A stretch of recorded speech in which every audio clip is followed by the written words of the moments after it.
Hello everyone, this is Ali Plays and welcome to another Raid Shadow Legends video.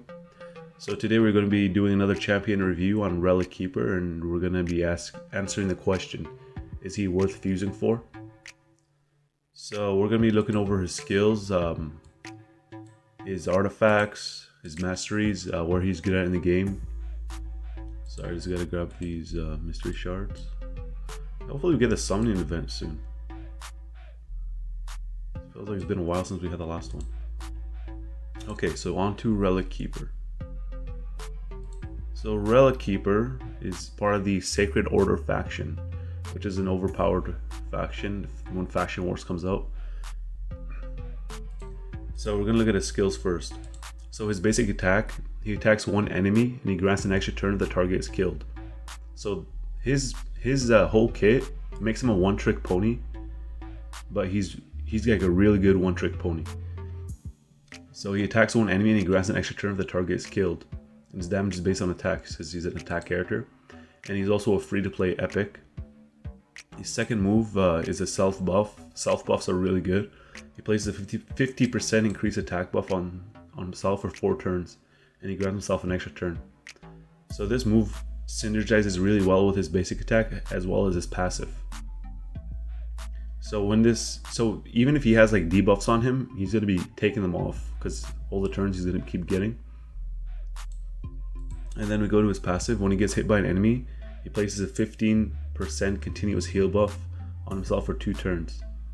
And as you level it up, the cooldown decreases, which is a really good move. This move is really good for PvP as well as, hopefully you won't need it in campaign, but if you have a level 50 Relickeeper like I do, then you might need it. And then his aura skill is a game changer in the beginning when you get him, because he increases ally attack in campaign battles by 40%. 40% is a huge buff. I haven't seen anything like it. Too bad it's only for campaign, but then Relickeeper would be overpowered. So let's move on to his artifacts. So I can't rate Relickeeper, but I can give you guys a score, and in the end we're going to be giving him the score out of 10. So for campaign, so this is what you need to know is that he needs to be built with a lot of crit rate, like 100% crit rate, and as much crit damage and attack percentage as you can get. So I built him, so there's a cruel set.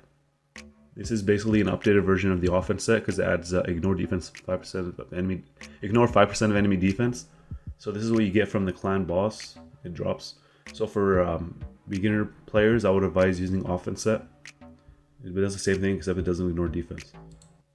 So you're going to use 4 artifacts that are offense and 2 of them that are crit rate. So for the first one, so you want to try to get as many 5 stars as you can. And you also use speed secondaries will help, because if he goes first during the campaign, then he can possibly kill everybody before they have a chance to attack. So the weapon and the shield and the helmet are always the same primaries, if you guys are not aware. So for secondaries, you want to look for attack percentage, crit rate, crit damage, and speed. Try to get as many as you can. I know it's really hard because it's all RNG. So there's his weapon right here. Make sure, try to get all 5 stars if you can. And I would settle for a 4-star if you have the proper secondaries as well. So I went ahead and made everything level 16. So as you can see here, attack 13%, that's crazy. 4 speed and 4% crit chance.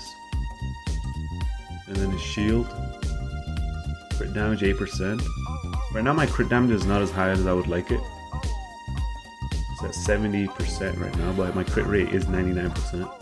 I just switched these. I used to have crit damage percentage gloves, but I just switched them out. So this one is pretty good. I mean, 40% crit rate is really high.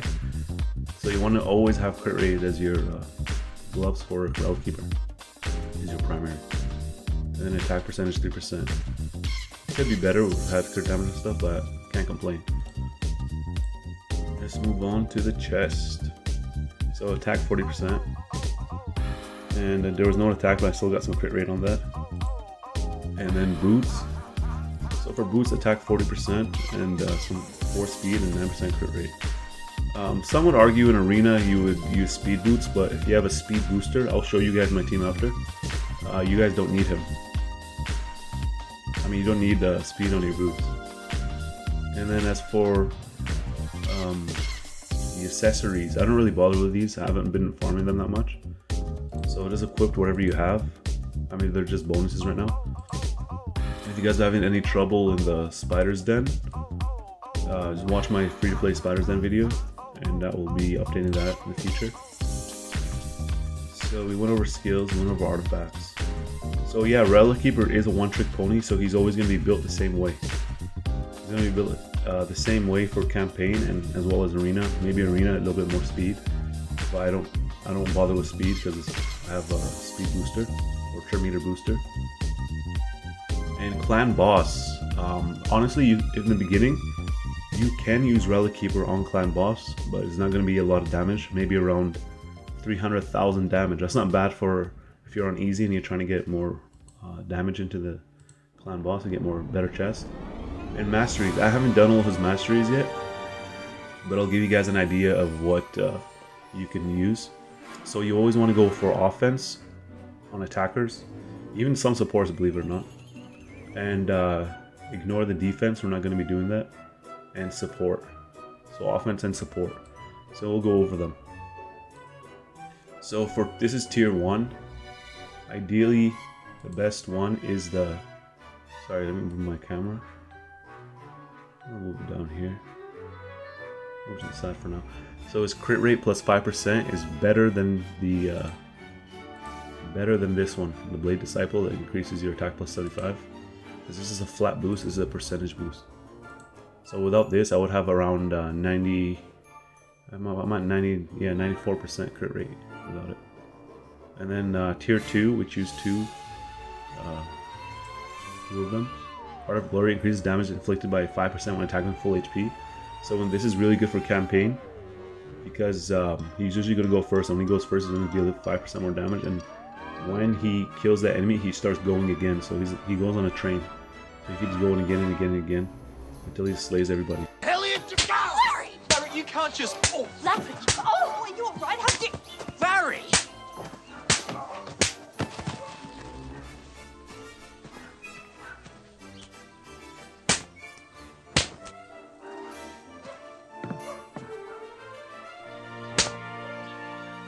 Righto, what's going on here? Oh, sir, I'm arrested. Oh! Arrest!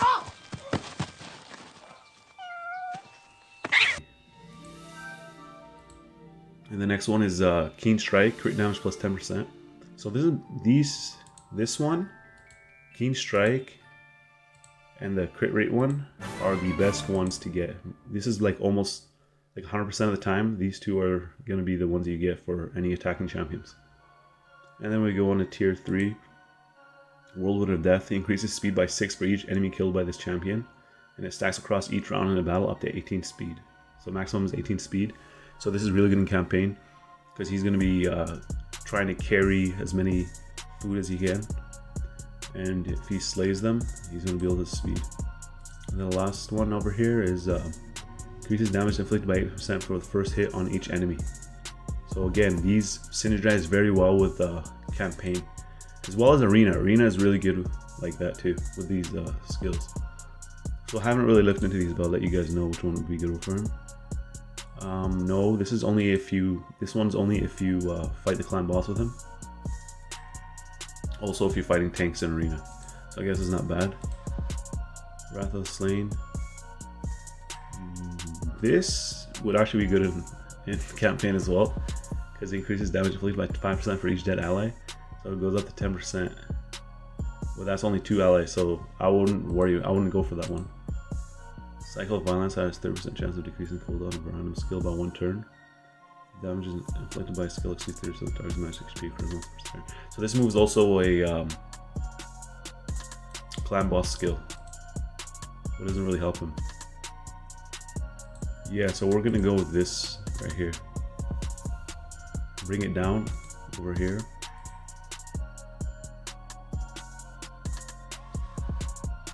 This one's really good as well, Methodical, because his default skill is his basic, right? So this is the only attacking move that he has.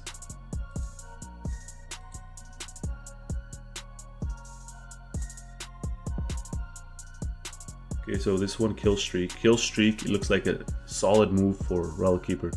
Increases damage inflicted by 6% in the arena and 3% in all other locations. For each enemy killed by his champion battle, stacks across each round in a battle up to 12%. So I would advise getting this one right here, bring it down.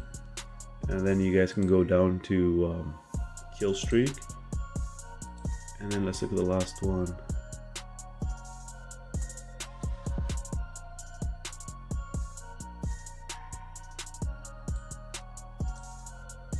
Hull Smasher, 50% chance of ignoring 25% target defense. Yeah, this move would probably be, Hull Smasher would probably be better for him. So he doesn't attack multiple times, so Giant Slayer would be good. Wouldn't be good. It's either Flawless Execution if you want that 20% extra crit damage, or Helm Smasher if you're using it for arena. He has a 50% chance of ignoring 25% of the target's defense. And for skills that ignore defense, this 25% is in addition to the amount ignored by the skill. Also, you know how I use this move right here, Heart of Glory? You can also sub it out for this move if you just want to use it for arena. So increase damage inflicted to targets under shield buffs by 25%. So if you have that and that, that's 50% mitigation right there. So yeah, so I gave you guys some advice on the offense, whichever one you guys want to choose. And when I'm finished his masteries, I will show you guys the the last part, like how it looks. And then for support, so Relickeeper does not have any accuracy, any moves that require accuracy.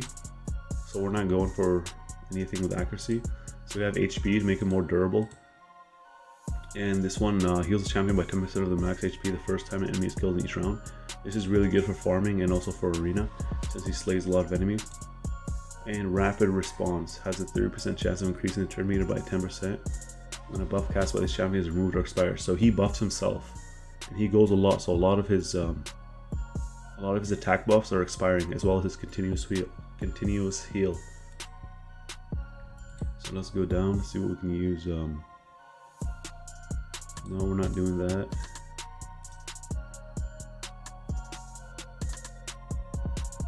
Nope.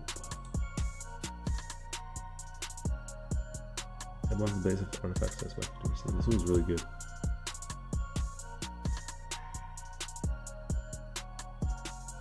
Okay, so we have two moves for him that are good. We have Lore of Steel. This is really good because it boosts his bonuses of base of artifact sets by 15%. So his offense is going to go up to 30% for this. And then Evil Eye is actually good for arena. If you want to decrease the target's turn meter. If he doesn't slay them, then he will decrease the turn meter with default skill, which is his basic. And let's go down from this tier. Has a 30% chance to extend the duration of any buff cast by this champion. You can't really go down that path if you choose those two. So we're not going to bother with that. Not going to bother with that. No.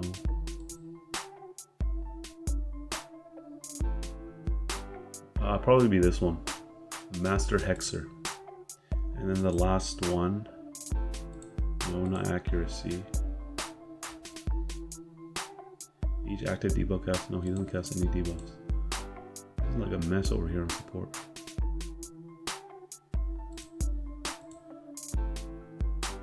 I guess max HP plus 3000 if you can get to it. And yeah, that's it for the masteries on Relickeeper. I think some people would go for defense, but defense is underwhelming compared to support. And yeah, again, when I'm finished doing all his masteries, doing the Minotaur grind, it takes a long time. I tried to get it done before the video, but I thought I saw how long it was going to take, so I didn't finish it yet. So I will get you guys updated on his masteries when I'm done. Who knows, I might change it. Change his support masteries, not his offense. His offense were good. Okay, let's get back to that.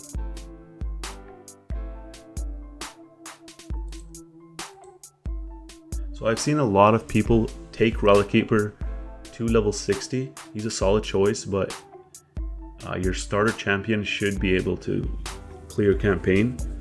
But he's also a solid choice to help if you want to duo it. If you want to reach 3 stars on Brutal, he's a solid choice. Him and Aethel carried me and allowed me to reach 3 stars on Brutal. So for campaign locations, he's a 4.9. He's a free-to-play epic. I would give him a 5 out of 5 on that. I can't rate him right now because he's level 50. Arena offense, he's really solid in arena. Have you guys ever got wrecked by one Relickeeper by himself at level 60? Honestly, I would give him a 5 out of 5 in arena. Spider's Den, yes, he is a 2. He's not that good in Spider's Den. He's good for hitting the spider, doing a lot of damage, single target damage. If you guys are having issues with DPS damage per second, if you guys are having issues with that, you can bring in Relickeeper just to attack the spider. Don't attack any of the baby spiders. Clan Boss, yes, a 3 is good. I was using Clan Boss on easy in the beginning because I didn't have any damage dealers. So he was doing like 50,000 damage per hit, is basic. So that will help you get around 300,000 just from him alone. Arena defense, honestly, I think his arena defense should be a 4, but the reason why it's a 3.5 is because sometimes he gets wiped out before he has a chance to go. So if you don't have the Terminator booster on your defensive team, he's going to lose. I mean, you're going to lose and he's going to die quick. Minotaur's Labyrinth, I would give him... Honestly, I couldn't clear stage 12 of Minotaur's Labyrinth without Relickeeper. So yeah, 4.5 for Minotaur's Labyrinth is good. Wait, I don't know, I haven't seen him solo. He can't solo it, I think. No, he can't solo it. Ice Golden Peak, I'll give him a 4. Fire Knight's Castle, he's not good because he needs multiple attackers. So he's not... I mean, a 2 I think is pretty high for Fire Knight's Castle.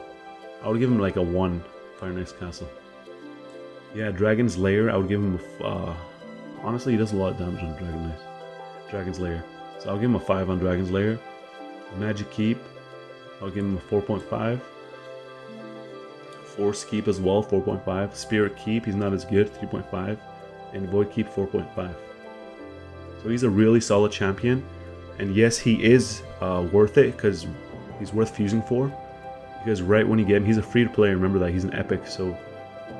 The Jizo and Shaman are also free to play, but he is like way higher than them, higher tier. And then as for recommended artifacts, they have him built with speed and offense. I disagree with that. I think he should be built with offense and crit chance. Okay, so now we are going to go to Arena. We'll go for Arena first, and then I'll show you how good he is in campaign. And then I'll give you guys a score. So I only have 2 battles in me for Arena. Okay, I'm not finding this guy's tempting, but you know, I want to showcase him, right? And my Terminator booster. So I was using Spirit Host recently, if you guys haven't noticed. I switched her out. Let's try this team. They have a Spirit Host, but I don't know why they're not using her as lead. I mean, they probably just want the attack buff. So... one sec, let me move this. So they have 2 blues, 1 red, 1 green. This character I was trying out, she's really solid, but she's very slow, so I might have to rethink her artifacts. Rowan is a good choice. I want to do a Rowan video for you guys in the future. She's my 2nd level 60 character. So let's go. So the reason why I took out Spirit Host is because Apothecary is a really fast character. And then he can he usually goes first, and then he does a huge, it's not that huge, but it's a Terminator boost instead of a speed up. He does a speed up and a Terminator boost. See that he goes first, so he fills the Terminator ball lines by 15%. That is really solid. Watch this. So he usually goes first for me, and then Rowan. I love this move right here. I know it's only 30% chance of placing a stun, only for 1 turn, but we can try. So they have 1 level 60 Gallic here, so we're going to try to stun him. Okay, we got the stun off. And Aethel's turn, I'm going to buff her. AoE. So this is how I run. Oh! It wasn't really a showcase on him, eh? Okay. So yeah, he's just going to wipe this guy out. We're gonna do another battle because he didn't really get to go. Maybe I should take Aethel out. Even if I lose, I'm gonna show you guys. We'll go with this team with Belor. Yeah, my guys probably won't knock this guy out in the first attempt. So yeah, if you guys have Apothecary, he's a crazy character. I'm gonna do a review on Apothecary soon. I'm working on his masteries right now. And I'm gonna check if we have a clan boss key as well. I can show you guys Relickeeper in the clan boss, but I wouldn't advise it unless you're a new player. And if you have Kale, I would go with Kale instead. Okay, good. We got a stun. Oh, she cleansed it. Get that AoE off. Hope she doesn't kill anybody. Oh, she killed Kale. Okay. And then usually you want to buff yourself. Well, actually, all the time you want to buff yourself. Give that attack up. And we're going to go after the Annoying Executioner. Okay, we got that kill. And then he gets to go again. And we're going to go after Belor. There are people who do more damage than me because they have higher crit damage and higher attack percentages. This is useless. Okay, we're gonna finish off Belor first. So we get a kill. Go again. So this is what I do. If he has a debuff on him, and you also have the attack up buff, just use this when you get it, because it just takes away his debuff and he gets to go. He's a one-trick pony, but his trick is really good. Yeah, he's a solid choice for Arena. He's crazy, man. I got wrecked by him so many times. He was my own Relickeeper. Yeah, no more for Arena. My boss, any keys? 0 keys, but we do get a chest. Alright, chest opening, guys.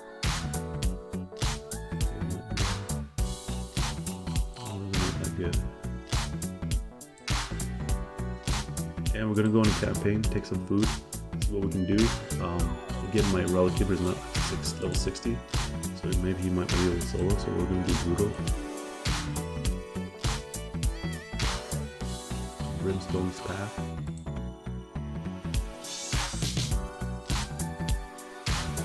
Stage 3.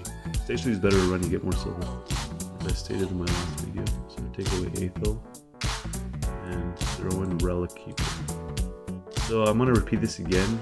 Relickeeper's ability is crazy.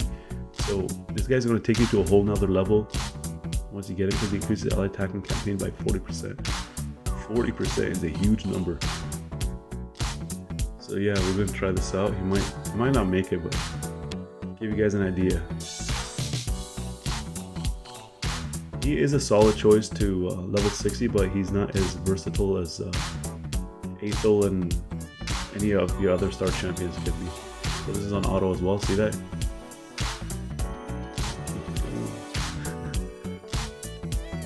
Yeah, but too bad I can't finish them off, right? So I'm going to be doing a giveaway sometime this week or next week, before the next update, I think, or after the update. I think it's gonna be shards, maybe ancient shards or sacred shards. Plarium is hooking us up. So to enter, I'm gonna be doing a contest. Oh, he lost. I'm gonna be doing a contest, and you guys are gonna comment, and I'm gonna pick some winners. Hopefully, it's multiple winners. And yeah, he couldn't do it, so we're gonna try something else. And yeah, you have to be subscribed to win. And I would advise to stay subscribed, because in the future there will be more giveaways. So this giveaway is from Plarium. They're hooking me up, or hooking us up. Maybe some sacred shards, you never know, maybe ancient shards. Maybe some of those Aethel figurines. If you're watching this, guys, hook us up with some Aethel figurines. Yeah, okay, so he couldn't complete it. So we'll try that. Yeah, so make sure to subscribe so you can get, so you can be a winner. You always want more sacred shards. And I want to do a summoning video. I have a lot of shards saved up. I'm waiting for the event. Yeah, I feel like they know everybody's saving their shards, so they don't want to do the event. I'll trying to test people's will.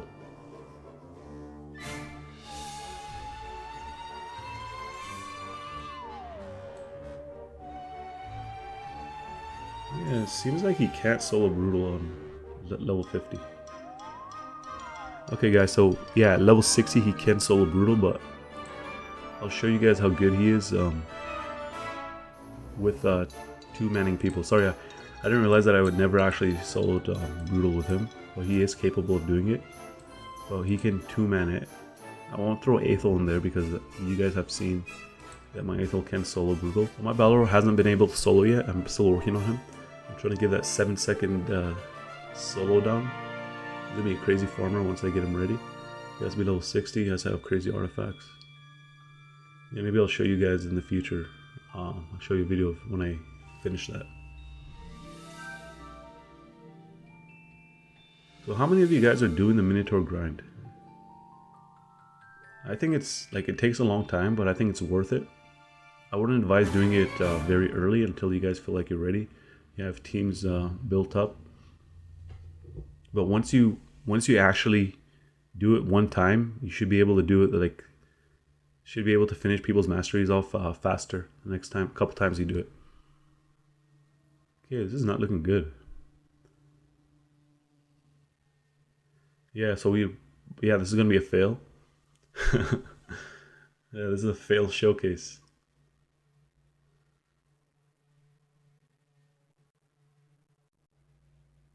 So if you have a level 60 Relickeeper and you're watching this video, just confirm with everybody watching, if people are skeptical, that he is capable of soloing it. And yeah, this is how many shards I have saved up.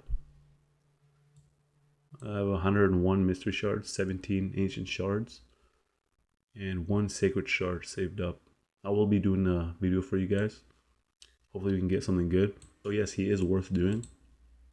Even just for arena alone, I think he is worth doing. But mostly people do it for campaign. And yeah, that's the video, guys. I will leave a score up on the screen for Relickeeper. And I will be updating his masteries as soon as I'm done. And if you found this video helpful, please leave a like and subscribe if you're new. And remember to subscribe for the giveaway happening soon. Thank you for watching.